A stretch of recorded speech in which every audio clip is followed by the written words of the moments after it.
Olá, companheiras, olá, companheiros, saudações petistas. Essa é mais uma edição do podcast Em Tempos de Guerra, a Esperança é Vermelha. Hoje é segunda-feira, dia 1º de agosto. Eu sou Patrick e toco a conversa junto com vocês.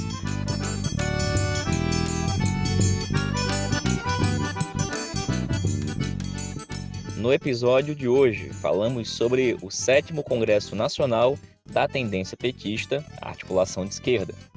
E ouvimos informes e comentários sobre a situação nos estados da Bahia, do Mato Grosso do Sul e do Rio de Janeiro.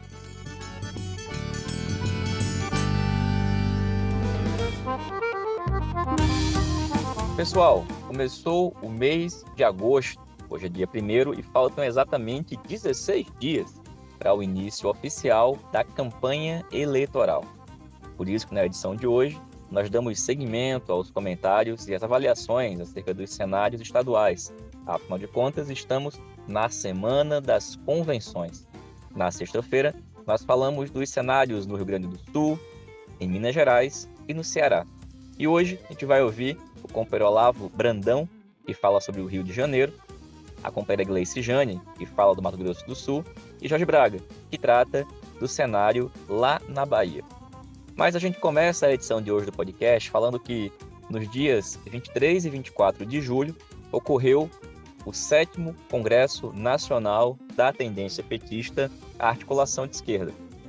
Esse congresso reuniu delegados, delegadas de todo o país em uma sala virtual e discutiu durante os 2 dias diversos documentos que foram aprovados e já estão publicados em um livreto virtual disponível no site do Página 13. Entre os documentos aprovados estão a resolução sobre a Ucrânia, outro sobre o destino do Brasil, depende da Batalha de Outubro, mais um intitulado Emendas às Diretrizes do Programa de Reconstrução do Brasil, resoluções sobre conjuntura e tarefas, contra a violência, organização e guarda alta. E a gente começa a edição aqui do podcast fazendo a leitura da Declaração Política do 7º Congresso Nacional da Articulação de Esquerda, já fazendo o convite para que quem puder, todas e todos, acessem o site do Página 13 ou peçam a um militante, um companheiro ou companheira da Articulação de Esquerda e ajude a divulgar o caderno, o livro que reúne o conjunto dessas resoluções. Eu passo a ler para vocês agora o título: Declaração Política do 7º Congresso da AE. Declaração Política.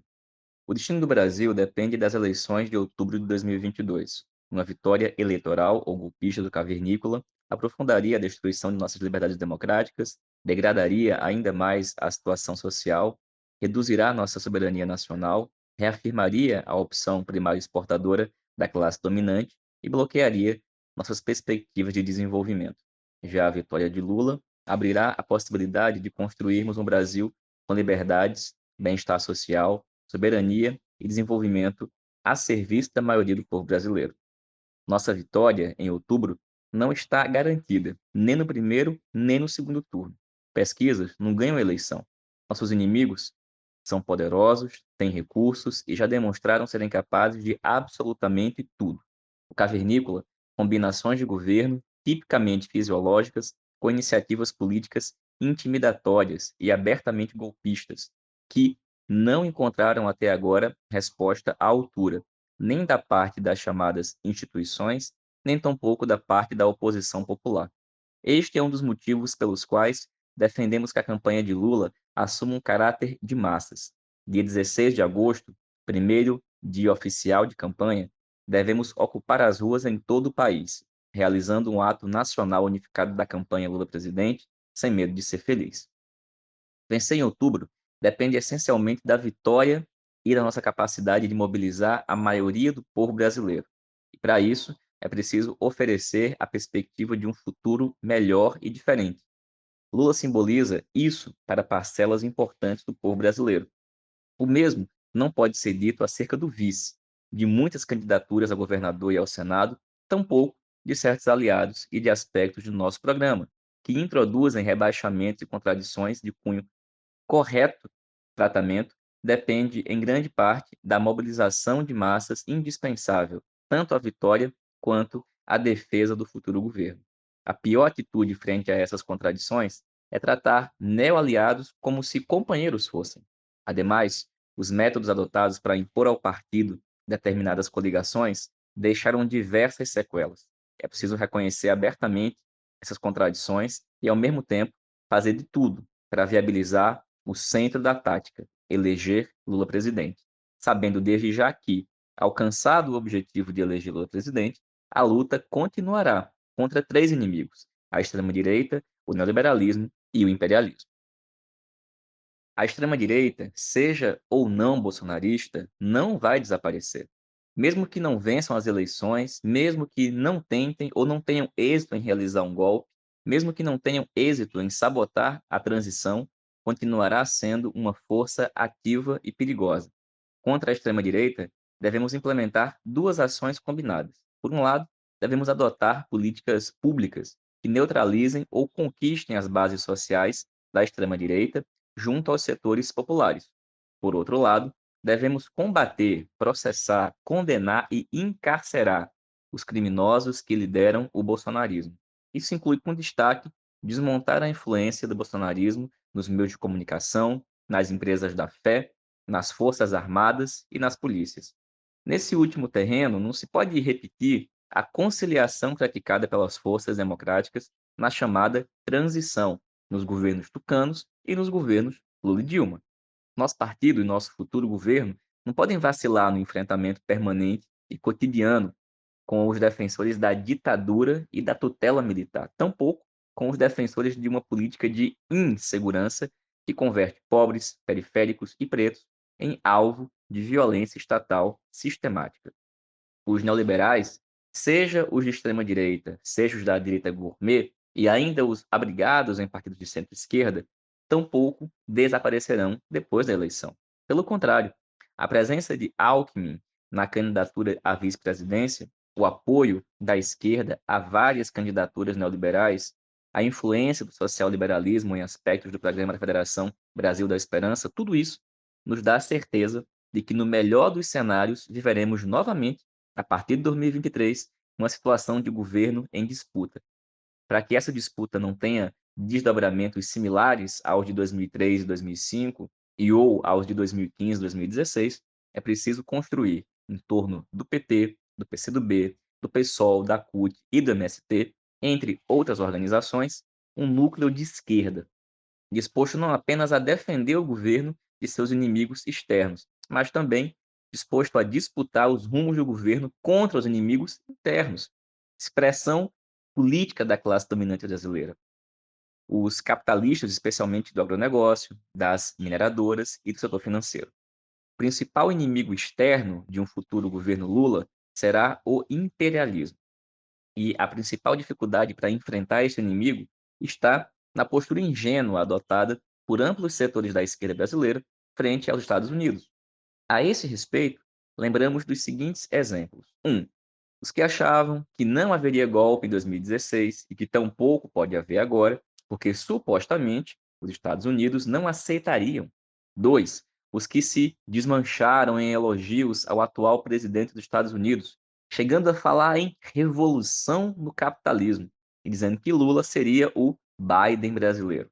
3. Os que acreditavam e parecem seguir acreditando que a crise do capitalismo em 2008, o declínio da hegemonia dos Estados Unidos e a ascendência de um mundo multipolar poderia se dar em termos fundamentalmente pacíficos. A verdade nua e crua é a seguinte: vivemos tempos de guerra. Nosso inimigo nessa guerra não é a Rússia nem a China. Motivos de sobra para o nosso futuro governo concentrar parte importante de suas energias na retomada dos BRICS e, principalmente, na retomada da integração latino-americana e caribenha, reforçando a dimensão material, econômica, produtiva e industrial desta integração. Assim como é fundamental que o nosso partido reforce o Foro de São Paulo, assim como aprofunde as relações com partidos de esquerda da África e da Ásia. Frente a tantos e tão poderosos inimigos, o imperialismo, o neoliberalismo e a extrema-direita e a classe dominante, não bastará controlar o governo federal, alguns governos estaduais e parcela minoritária dos parlamentos nacional e estaduais. Também por isso, O ano 2023 não pode ser dedicado apenas às tarefas de ocupar a máquina e administrar. Ocupar a máquina, expulsar dela nossos inimigos, tomar as medidas administrativas previstas em nosso programa, constituem tarefas fundamentais, mas não se deve perder de vista o objetivo estratégico mais importante: a retomada e reorganização de nossa presença capilarizada nos locais de trabalho, de moradia, de estudo, de cultura, esporte e lazer. A disjuntiva é a seguinte: ou bem, num curto espaço de tempo, reorganizamos e colocamos em movimento nossa base social, ou mais uma vez seremos vítimas da ilusão acerca das vitórias eleitorais e do exercício de mandatos institucionais. Nessa perspectiva, devemos conseguir estimular a formação dos comitês populares de luta e, passada a eleição, fazer um balanço da experiência, na perspectiva deles virem a ser um dos instrumentos para constituir e contribuir na mobilização da classe trabalhadora também depois do processo eleitoral. O ciclo de governos Lula e Dilma, de 2013 a 2016, demonstrou que a classe dominante sabe usar a institucionalidade estatal não apenas para sabotar, mas inclusive para derrubar governos eleitos pela esquerda. Fomos capazes de vencer 4 eleições presidenciais seguidas, mas não fomos capazes de evitar um golpe.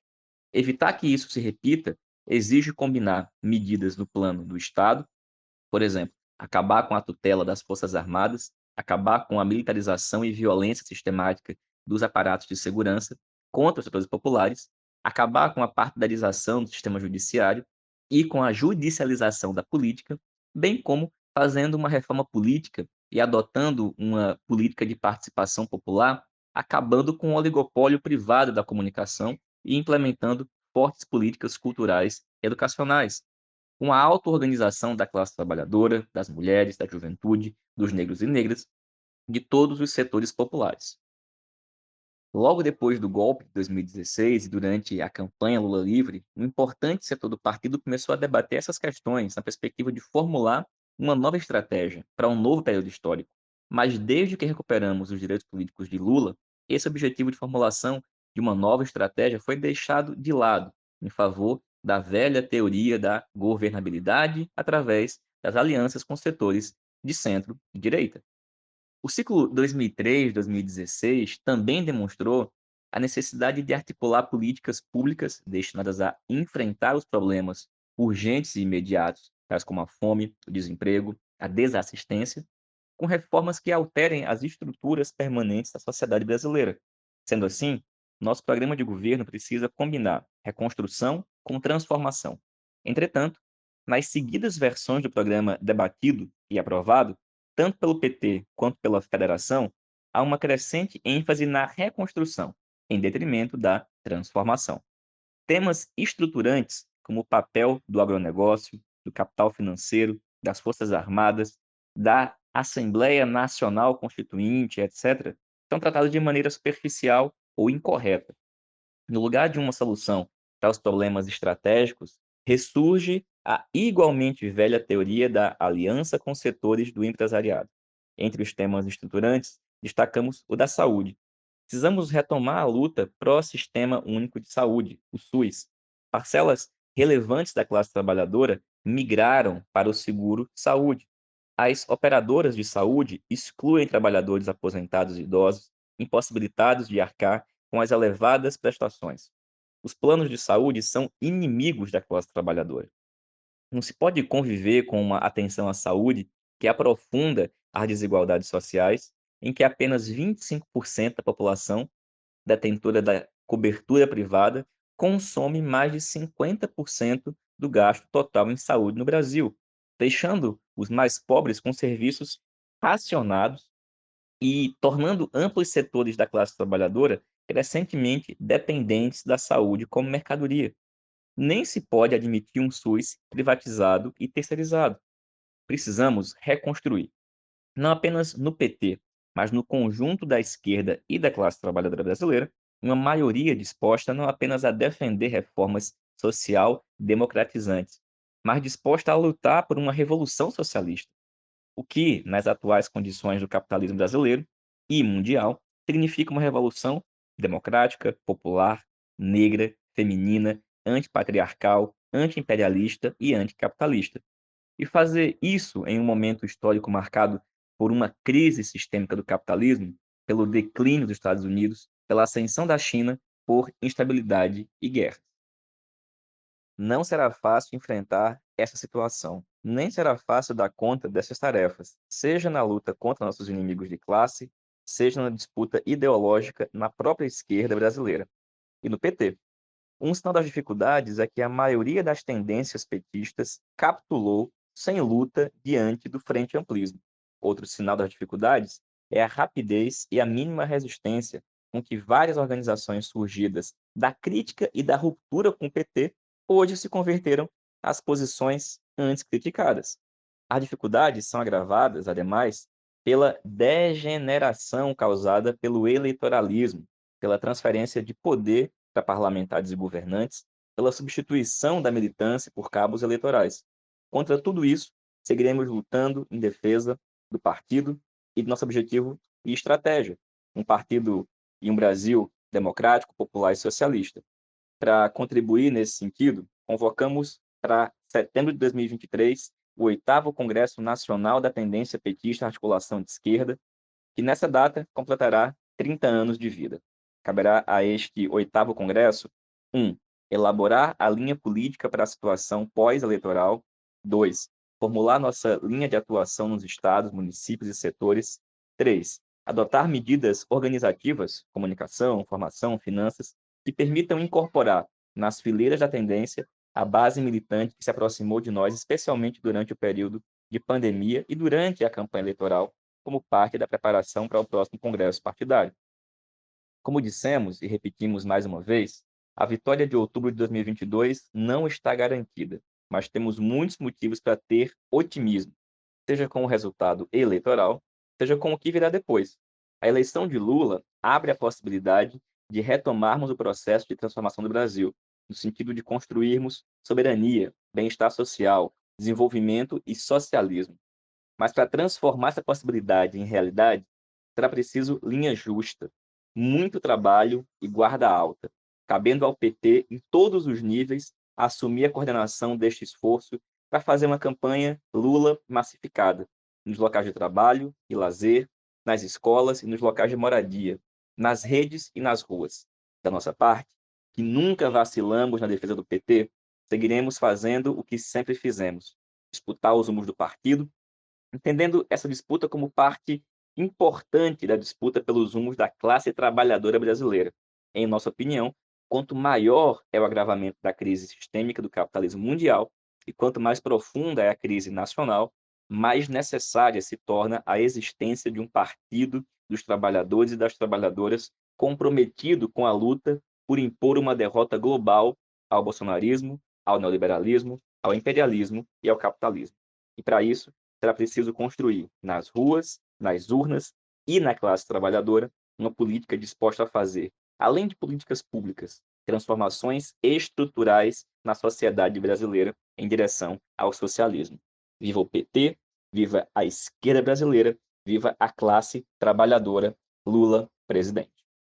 Pois bem, comparada, essa foi a leitura do texto de declaração política do 7º Congresso da Tendência Petista Articulação de Esquerda, reforçando que este e os demais textos estão publicados no site do Página 13. E agora, a gente continua falando sobre o cenário das eleições nos estados. Teve convenção em diversos lugares nesse fim de semana, e a gente começa agora escutando a companheira Gleice Jane, do Mato Grosso do Sul, que fala do cenário lá no estado. Olá, ouvintes do podcast A Esperança é Vermelha. Eu sou Gleice Jane, pré-candidata a deputada estadual aqui do Mato Grosso do Sul, e vou falar para vocês um pouquinho aqui do que aconteceu no último período no nosso estado sobre a convenção, né, e o desfecho do que rolou aqui as nossas construções políticas. Bom, no sábado nós tivemos aqui a convenção do PT, nós tivemos em Campo Grande, a nossa capital, uma convenção muito animada, muito feliz, com bastante disposição da militância, a gente viu as pessoas de novo, né, com vontade, com esperança, foi muito bonita a nossa convenção do PT. Mas ainda não tivemos a convenção da federação, né, o que traz ainda para a gente aí alguns desafios nessa semana. Nós tivemos aqui no estado, no último período, uma tentativa de aliança, né, o PT Nacional vinha tentando uma construção de aliança com alguns partidos, mas a gente percebeu isso a gente foi percebendo isso cada vez mais distante, uma vez em que os partidos não nos querem, né? Nenhum partido aqui, os pré-candidatos ao governo do estado aqui não tem qualquer disposição para dar um palanque para o Lula aqui no estado. Isso acontece porque nós temos um estado extremamente conservador, pautado muito nas relações de poder do machismo, do racismo, né, da homofobia, dos conflitos indígenas. A gente tem um poder econômico aqui muito atrelado a essas relações e um poder político também muito atrelado a esse poder econômico, né? Então, esse Estado conservador e essas relações criaram dificuldades aqui para ter qualquer tentativa de diálogo com essas pré-candidaturas. Nesse meio tempo, né, a gente percebeu uma tentativa do PT de um diálogo com o PSD, mas o próprio candidato, né, o pré-candidato do PSD, não tem nenhuma relação com o nosso trabalho, com o nosso discurso, muito pelo contrário, né? Nas últimas semanas aqui ele está envolvido em grandes escândalos de assédio sexual, né? As denúncias contra ele de várias mulheres é de que ele utilizava do poder político para assediar as mulheres, né? Então, esse escândalo se torna um dificultador, inclusive, para uma aliança com o PT nacional, porque ele pode manchar, né, o projeto político do Lula, né, um projeto em que vai na contramão dessas relações. Então, acho que para o Lula não é nem um pouco estratégico, para o PT nacional não é nem um pouco estratégico ter qualquer relação com um candidato que está envolvido num escândalo grande desse que já tem repercussão nacional. Ao longo desse período, né, a gente foi percebendo aí a necessidade de ter uma candidatura própria, né, e construímos um consenso interno aqui no Estado da necessidade de ter a Gisele Marques, que é a nossa candidata a governo do Estado, né, e o Tiago Botelho para ser o nosso candidato aqui ao Senado. Nós fomos construindo essas pré-candidaturas ao longo desse tempo, tivemos boa aceitação, né, bastante andanças desse pessoal pelo Estado e uma boa recepção, né, dessas candidaturas, embora sejam candidaturas novas, lideranças novas que se colocam agora no projeto, mas são candidaturas que trazem já consigo uma história do partido e que tem conseguido estabelecer um bom diálogo com a população. Nesse sentido, nós percebemos na convenção, né, um consenso do partido sobre a necessidade de ter essas candidaturas, né? Nenhuma corrente se colocou contrária, pelo contrário, todas as correntes numa unidade sobre as candidaturas próprias, né? Gisele Marques é uma mulher advogada e que defensora do meio ambiente. Tiago é um professor jovem que se coloca agora para o Senado também, defensor dos direitos humanos e da educação. Então, a gente tem uma dupla boa aqui para a candidatura majoritária. E na convenção, né, nós conseguimos construir esse consenso com muita alegria. As pessoas saíram da convenção com muita disposição, né, com uma vontade de ampliar o nosso tamanho na Câmara Federal e também na Assembleia Legislativa. Hoje há uma perspectiva de que a gente tem essa condição, né, de ampliar e de crescer, né, enquanto partido aqui no estado do Mato Grosso do Sul e de poder colaborar e ajudar Lula aí no próximo período. Então, a gente saiu bastante animado, com bastante disposição, e a gente espera que a convenção da federação confirme toda essa vontade de fazer um Brasil melhor aqui e um estado do Mato Grosso do Sul melhor também. Valeu, Gleice. Obrigado pelo informe, companheira. Muita coisa por aí. E, gente, vamos ouvir agora o informe do companheiro Jorge Braga sobre a situação lá no estado da Bahia. Olá, Patrick. Olá, ouvintes do podcast Em Tempos de Guerra, a Esperança é Vermelha. Me chamo Jorge Braga, sou candidato a deputado estadual aqui pelo PT da Bahia. O cenário eleitoral aqui na Bahia, ele é muito interessante porque desde quando Wagner se elegeu pela primeira vez, ele sempre foi colocado como influenciado por uma guerra de pesquisas eleitorais antes, sempre com o intuito de reduzir aí a capacidade do Partido dos Trabalhadores e tentar aí dar um gás para a campanha dos carlistas e dos grupos de oposição a nós por aqui, né? Nesse ano não foi diferente. Dessa vez, com o candidato mais forte que o clã ACM tem aqui na Bahia, os Magalhães, aqui com o neto de ACM Neto, que foi prefeito de Salvador por 2 vezes e que teve uma gestão bem avaliada, apesar de todos saberem que foi uma gestão voltada para a especulação imobiliária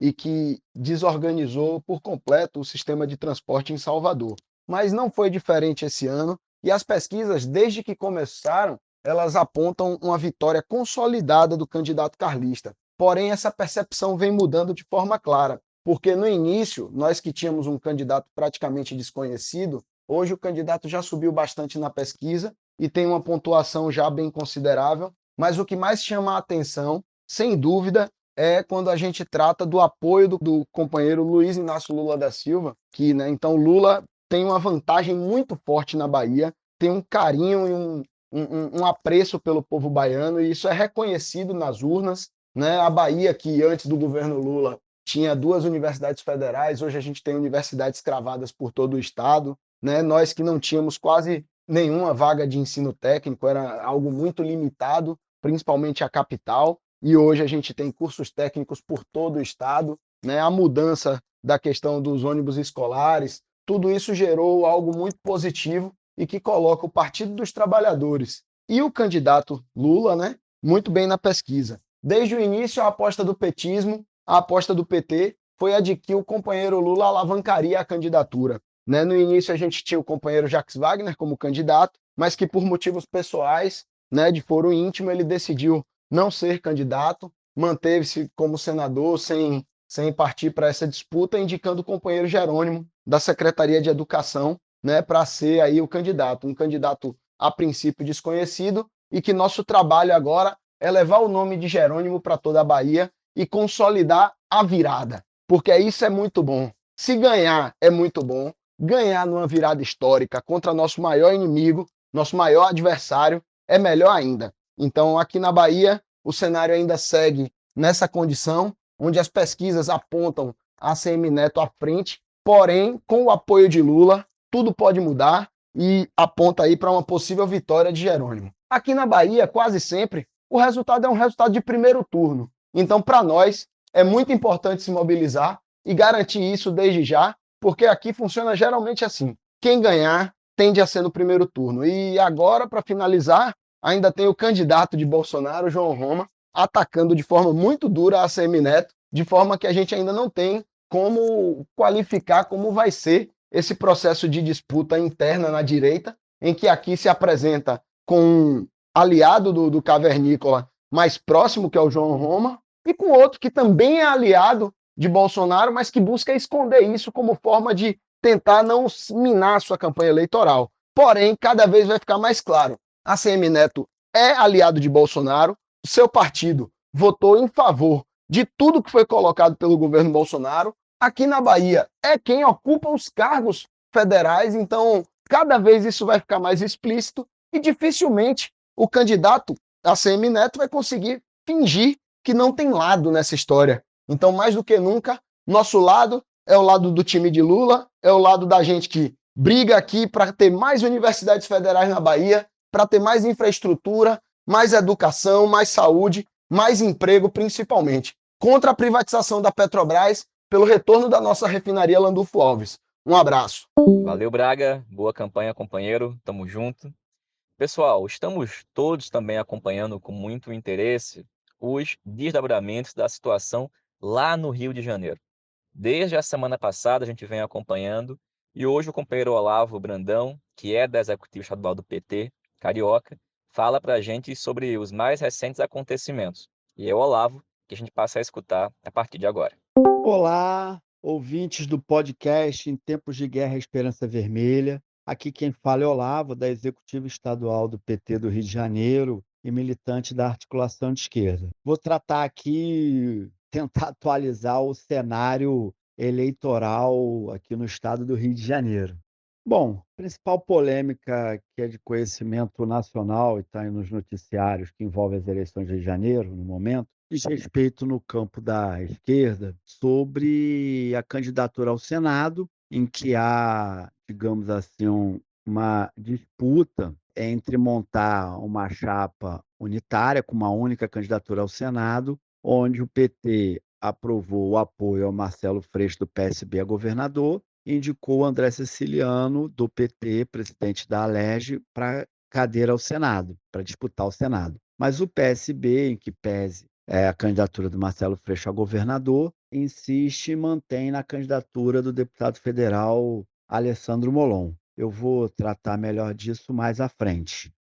A disputa para governador no Rio de Janeiro hoje se encontra da seguinte maneira: tem a candidatura de Cláudio Castro, atual governador, depois do impeachment do Witzel, filiado ao PL, partido do Bolsonaro, e como vice, o Washington Reis, do MDB, ex-prefeito de Caxias e talvez o prefeito mais bolsonarista do estado do Rio de Janeiro. Marcelo Freixo, pelo PSB, tendo como vice César Maia, do PSDB. Rodrigo Neves, do PDT, tendo como vice Felipe Santa Cruz, ex-presidente da OAB nacional, estadual, e do PSD, partido do prefeito da capital, Eduardo Paes. Paulo Ganime, do Partido Novo, não me recordo agora se já definiu o vice. Eduardo Serra, pelo PCB. Juliette Pantoja, pela Unidade Popular. Ciro Garcia, pelo PSTU. E a grande novidade surpresa é que o Partido da Mulher Brasileira, PMB, aprovou nesse final de semana o Wilson Witzel como candidato a governador. Isso mesmo, o Witzel, que foi impeachmentado aqui pela LERJ, mas que está com os seus direitos políticos preservados e pode ser candidato, e o PMB aprovou a sua candidatura. Isso não é bom especialmente para o Cláudio Castro, porque ele vai para cima, digamos, do seu ex-colega de chapa, então vice-governador Cláudio Castro. Na disputa ao Senado, no campo da direita e ultradireita, nós temos a candidatura do Romário à reeleição, filiado ao PL, supostamente o candidato principal do Bolsonaro.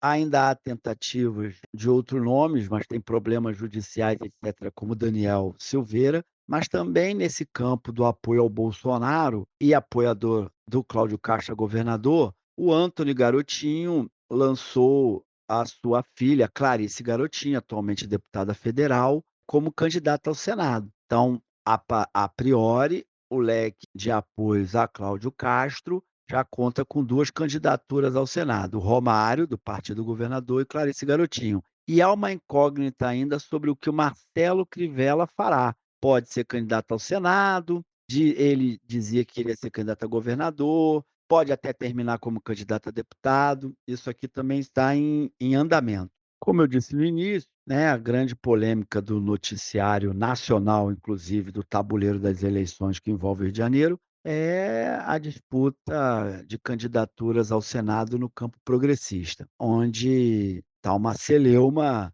entre PT e PSB no âmbito estadual e nacional, para que se tenha uma candidatura única e essa candidatura seja o nome indicado pelo PT, que é o deputado André Siciliano. Aqui cabe destacar que Alessandro Molon, quando recebeu Marcelo Freixo no PSB, participou sim de um acordo nacional estadual para que, ao Marcelo Freixo entrar no PSB, iria na condição de ser candidato a governador e que teria um acordo que, caso isso se viabilizasse, teria-se o esforço, então, de fazer uma composição da chapa. Eu quero destacar aqui, com todo o respeito que eu tenho ao Molon, o fato é que ele não acreditava que o Marcelo Freixo viabilizaria a sua candidatura a governador.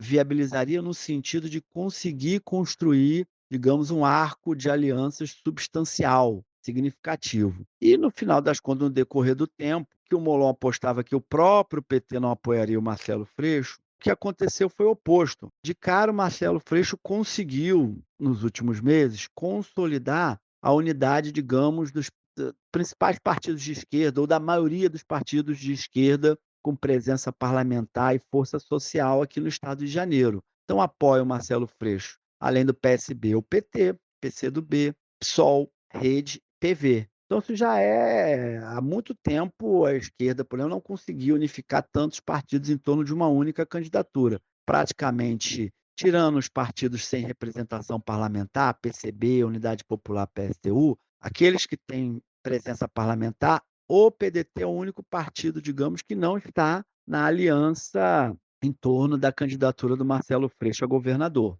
Na esteira dessa polêmica com o PSB e Molon, tem setores do PT do Rio de Janeiro, com presença na executiva, na direção nacional, que aproveitam isso, na verdade, para o tempo todo confrontar e tentar enfraquecer e desmobilizar a candidatura do Marcelo Freixo. Eu diria que esse setor, ele se acostumou, na verdade, muito mais a fazer política e alianças com a direita e até ultradireita, do que de fato construir posições políticas, programáticas, ideológicas e eleitorais que fortalecesse o nosso campo do setor progressista. Aqui no Rio de Janeiro, as lideranças desse movimento, e está nos jornais, Washington Quaquá, que foi presidente estadual, hoje é vice-presidente nacional do PT, e uma liderança da CNB aqui no Rio de Janeiro, uma liderança importante, e o movimento PT encabeçado por Juarez Barroso, que é uma liderança importante do movimento PT aqui no Rio de Janeiro, e que hoje compõe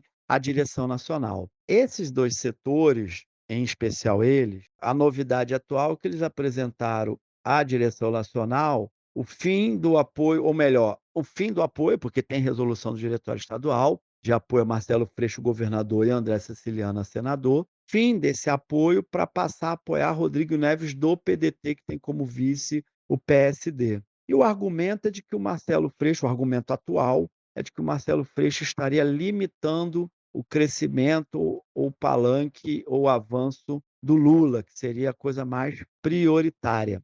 Acho importante recuperar a memória, ou pelo menos recuperar os fatos, para quem nos ouve no Rio de Janeiro e no Brasil, é que esses setores que estão contra a aliança e o apoio ao Marcelo Freixo pelo PSB, têm uma trajetória nesse debate da tática eleitoral muito zigue-zague, muito casuística, demonstrando no fundo, essa aversão que eu digo a construir fortalecimento do campo progressista no Rio de Janeiro. Inclusive, eles inauguraram aqui no Rio de Janeiro uma terceira vertente de tática eleitoral, né. A polêmica entre nós do PT e na esquerda nos últimos meses era se a gente fazia uma tática eleitoral baseada numa frente de esquerda ou numa frente ampla. Uma frente ampla com neoliberais que tenham posição contra o Bolsonaro e o bolsonarismo. Prevaleceu essa última vertente, com a indicação do Alckmin a vice-presidente da nossa chapa nacional.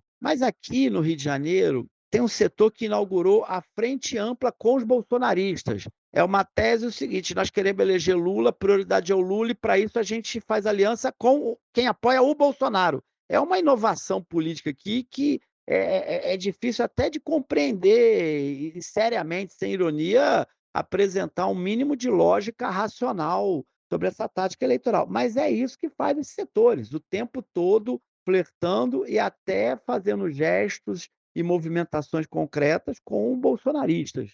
O zigue-zague político da tática eleitoral para as alianças desses setores da CNB e do movimento PT, praticamente numa cruzada contra a unidade da esquerda e a candidatura do Marcelo Freixo, eu falo em zigue-zague porque esses setores já defenderam inúmeras posições políticas. Há meses atrás, a posição de defender a chapa Castro-Lula, a posição de o PT do Rio de Janeiro não estar em palanque nenhum de governador estadual, a tática de defender o apoio ao Felipe Santa Cruz e Eduardo Paes, e agora, recentemente, defender o apoio a Rodrigo Neves. Ou seja, a cada momento é um casuísmo de oportunidade da conjuntura, no fundo, para ser contra esse polo importante constituído em torno do nome do Marcelo Freixo, e com todas as condições de derrotar o bolsonarismo e seu representante no Rio de Janeiro, que se chama Cláudio Castro.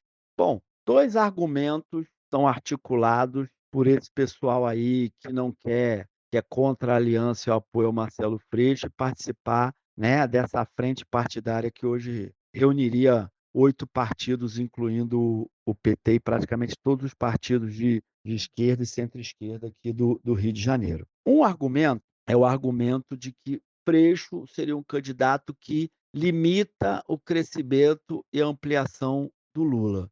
As pesquisas eleitorais, no fundo, jogam contra esse argumento. Na verdade, o Rio de Janeiro está polarizado entre Cláudio Castro, representante do Bolsonaro e do bolsonarismo, e Marcelo Freixo, representando Lula e o campo democrático e popular. Eles dois estão sempre à frente da pesquisa, no sentido similar da polarização nacional, não com o mesmo percentual, mas o terceiro colocado nas pesquisas, que seria o Rodrigo Neves, é sempre 1/3 de intenções de voto que tem Marcelo Freixo. Então dizer que Marcelo Freixo não é um palanque forte, que não tem condições de ganhar e que é a melhor opção de tática eleitoral para a gente eleger Lula, também ampliar a força institucional, social, ideológica aqui no estado de Janeiro, no fundo, não se sustenta nos fatos, e sim é um argumento, é uma engenharia de retórica para, na verdade, o que tudo indica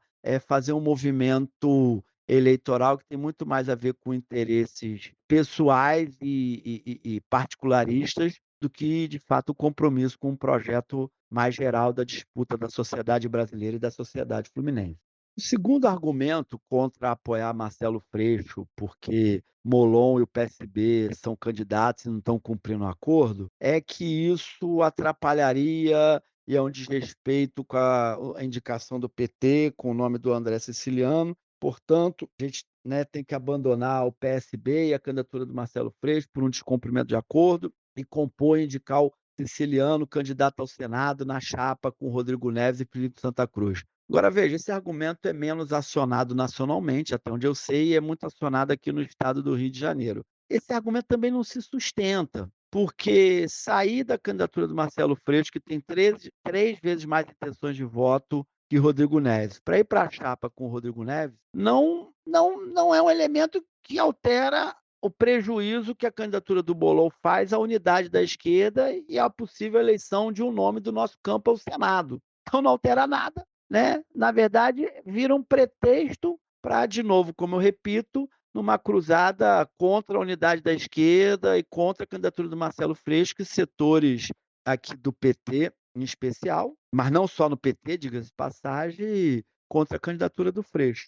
Bom, para terminar esse longo informe sobre o Rio de Janeiro, que vive esse momento extremamente complexo, queria dizer que a articulação de esquerda se posicionou no diretório estadual a favor de uma resolução nesse espírito de unificar um amplo leque de forças partidárias e sociais para enfrentar e derrotar o bolsonarismo e o neoliberalismo. E a constituição dessa unidade passava e passa pela indicação de Marcelo Freixo, governador, e André Siciliano, senador. A articulação de esquerda tem um histórico de ressalvas com o André Siciliano e tem críticas às escolhas de táticas eleitorais que ele tem feito, mas a articulação de esquerda tem muita clareza de que o nosso foco principal é construir um polo alternativo, progressista, democrático, popular, à barbárie que representa Cláudio Castro e Bolsonaro no Rio de Janeiro. Então é com essa posição que nós estamos defendendo a tática eleitoral do PT do Rio de Janeiro, que, por sinal, o presidente Lula, nesse caso, nós estamos em concordância, expressou também no ato que ocorreu dia 7 de julho aqui na Cinelândia. Então é isso, aos ouvintes aí do podcast Tempos de Guerra, Esperança Vermelha. Um forte abraço e até a próxima. Valeu, Olavo. Obrigado, companheiro. E, gente, em conversa com o Olavo, depois que ele me enviou esse comentário, eu fiquei com a tarefa de fazer o informe de que o Crivella, aquele ex-prefeito, o cara da Universal, pois bem, que estava como pré-candidato, anunciou que agora é candidato a deputado federal. Agregue-se essa informação àquelas já dadas pelo companheiro Olavo. E pessoal, para terminar a edição de hoje, um último informe sobre o estado aqui de Pernambuco. É que esse fim de semana ocorreram diversas convenções. A de Raquel Lira, do PSDB, de Miguel Coelho, do União Brasil, Anderson Ferreira, do PL e Marília Reis, do Solidariedade. De todas essas convenções, a maior delas foi a de Marília Reis, que ocorreu no Chevrolet Hall, mesmo local que ocorreu há alguns dias o ato com o companheiro Lula. A convenção da Frente Popular de Pernambuco, com o PSB, PT, PCdoB, ocorrerá na sexta-feira, no dia 5. E após ela, a gente faz um informe mais detalhado de como é que está o cenário aqui em Pernambuco.